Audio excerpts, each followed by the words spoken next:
تو اے میرے بھائی اب ایسا انداز اختیار نہ کرو کہ لوگوں کو مجھ پر ہنسنے کا موقع ملے، میں یقیناً بے قصور ہوں۔ جب انہوں نے اپنا عذر پیش کر دیا تو موسیٰ علیہ السلام سامری کی طرف متوجہ ہوئے۔ قال فما خطبك يا سامری، موسیٰ نے پوچھا سامری تیرا کیا معاملہ ہے؟ موسیٰ علیہ السلام نے اس سے پوچھا سامری تو نے یہ کام کیوں کیا اور کس طرح تو نے بچڑے سے آواز نکالی؟ اس نے جو جواب دیا سورہ طٰہٰ آیت 96 میں اس کا ذکر یوں آیا ہے، قال بصرت بما لم يبصروا به فقبضت قبضة من أثر الرسول فنبذتها وكذلك سولت لي نفسي۔ اس نے جواب دیا کہ مجھے وہ چیز دکھائی دی جو انہیں دکھائی نہیں دی، تو میں نے اللہ کے بھیجے ہوئے فرشتے کے نقش قدم سے ایک مٹھی بھر لی، پھر اسے اس میں ڈال دیا، اسی طرح میرے دل نے یہ بات میرے لیے بنا دی۔ مطلب یہ کہ سامری کہنے لگا میں نے جبریل علیہ السلام کو دیکھا جن کو دوسرے لوگ نہ دیکھ سکے، تو میں نے جبریل کے گھوڑے پر نظر رکھی، جہاں اس کا قدم پڑا تھا وہاں سے میں نے مٹی کی ایک مٹھی بھر لی، جب میں نے اس کو بچڑے پر پھینکا تو اس میں سے آواز برآمد ہونے لگی جو ان کے فتنے کا باعث بن گئی۔ یہ قصہ ہے ان کے انحراف کا اور حق سے منہ موڑنے کا۔ ان میں سے صرف چند ایک پاکیزہ طبیعت والوں کے علاوہ تمام لوگ بچڑے کی عبادت کرنے لگے، اور صرف چند افراد کو اللہ تعالیٰ نے اپنی توفیق سے بچا لیا۔ اندازہ کیجئے ان کے دل کتنے سخت تھے۔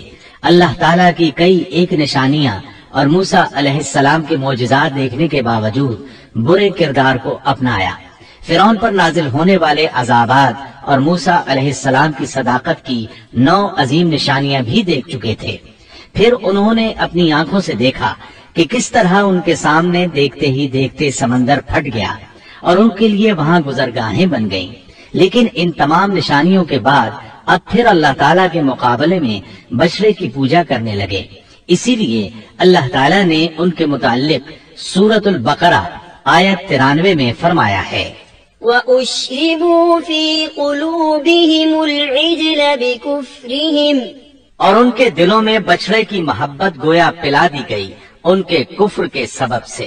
ان کے دلوں میں کفر تھا، اپنے منہ سے ایمان کا اظہار کرتے تھے لیکن حقیقت میں کفر ان کے دلوں میں تھا، اور آج کے دور میں بھی یہودیوں کی یہی حالت ہے۔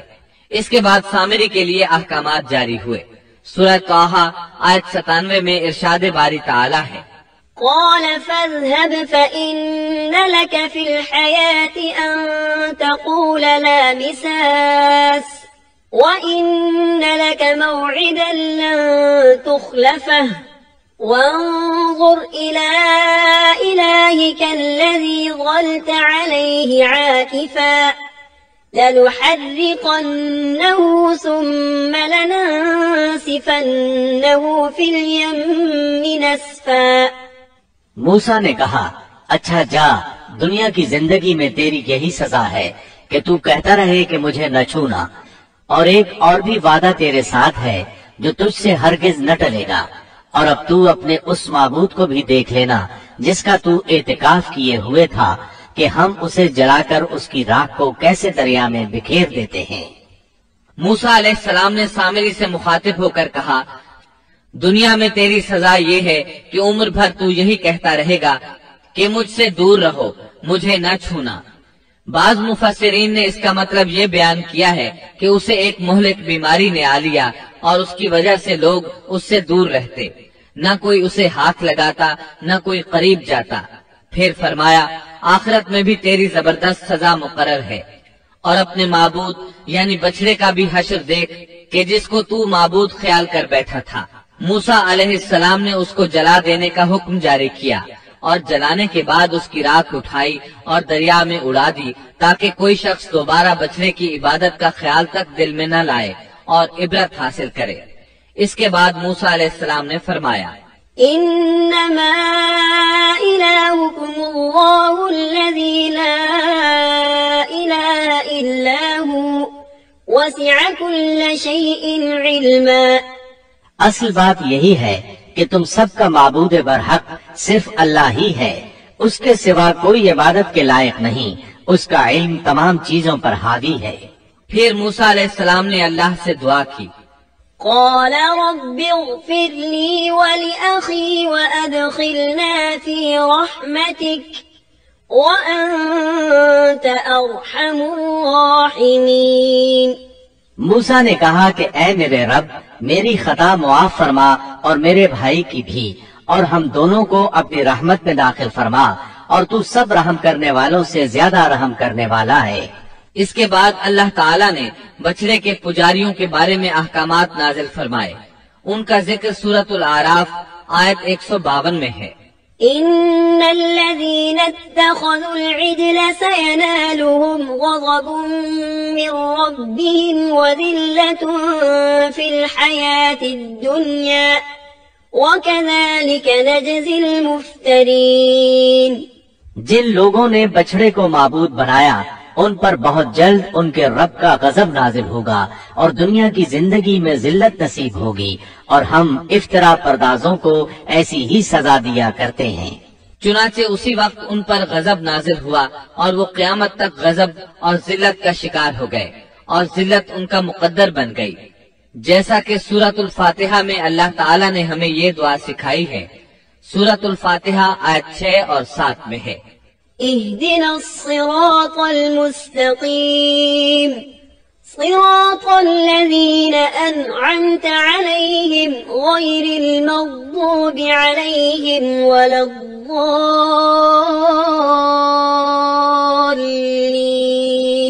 ہمیں سیدھی اور سچی راہ دکھا، ان لوگوں کی راہ جن پر تو نے انعام کیا، ان کی راہ نہیں جن پر غضب کیا گیا، اور نہ گمراہوں کی۔ جن لوگوں پر اللہ کا انعام ہوا ان سے انبیاء کرام، صدیقین، شہداء اور صالحین مراد ہیں، جو راہ حق پر ہمیشہ قائم رہے، اور جن لوگوں پر غضب کیا گیا ان سے مراد بنی اسرائیل یعنی یہودی ہیں، اور گمراہوں سے مراد عیسائی ہیں۔ المغضوب علیہم یعنی جن پر غضب کیا گیا کی تفسیر بعض علماء کے نزدیک یہ ہے کہ اس سے مراد وہ لوگ ہیں جنہوں نے حق کو پہچان لیا اور پھر جان بوجھ کر اس کو چھوڑ دیا۔ اللہ تعالیٰ کی واضح نشانیاں، اس کی قدرت کے دلائل، معجزات اور عظمت الہی پر دلالت کرنے والی علامت کو آنکھوں سے دیکھا، لیکن اس کے باوجود انکار کرتے رہے تو اللہ تعالیٰ نے ان پر غضب نازل کر دیا۔ الظالین کی تفسیر میں علماء کہتے ہیں کہ ان سے مراد وہ لوگ ہیں جو حق کو نہ پہچان سکے اور اس سے دور رہے، اس وجہ سے بھٹکنے والے اور گمراہ شمار کیے گئے۔ یہودیوں میں یہ بہت بڑی برائی تھی کہ حق کو پہچان کر چھوڑ دیا، اور اسی کے سبب اللہ کے غضب کا شکار ہو گئے، اور یہ غضب ان پر ہمیشہ رہے گا۔ یہودیوں کو دنیا میں کون سی ذلت پہنچی کہ جب بچڑے کا خاتمہ کیا گیا اور انہوں نے اپنے معبود کا جلایا جانا اور اس کی راہ کا اڑایا جانا دیکھ لیا تو وہ سمجھ گئے کہ وہ غلطی پر تھے۔ چنانچہ وہ شرمندہ ہو کر موسیٰ علیہ السلام کی خدمت میں حاضر ہو گئے، اپنی غلطی کا اعتراف کر لیا اور توبہ کی خواہش ظاہر کی۔ تب اس وقت توبہ کا عجیب و غریب معاملہ پیش آیا۔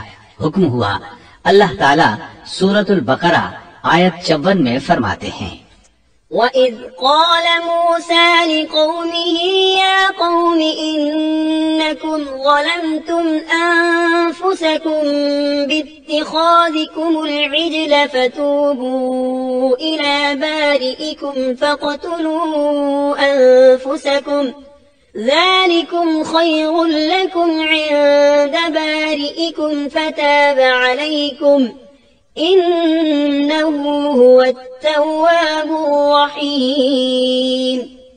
اور جب موسیٰ نے اپنی قوم سے کہا، اے میری قوم، بچڑے کو معبود بنا کر تم نے اپنی جانوں پر ظلم کیا ہے، اب تم اپنے پیدا کرنے والے کی طرف رجوع کرو، خود کو آپس میں قتل کرو، اللہ کے نزدیک اسی میں تمہاری بہتری ہے۔ چنانچہ اس نے تمہاری توبہ قبول کر لی، وہ توبہ قبول کرنے والا، رحم کرنے والا ہے۔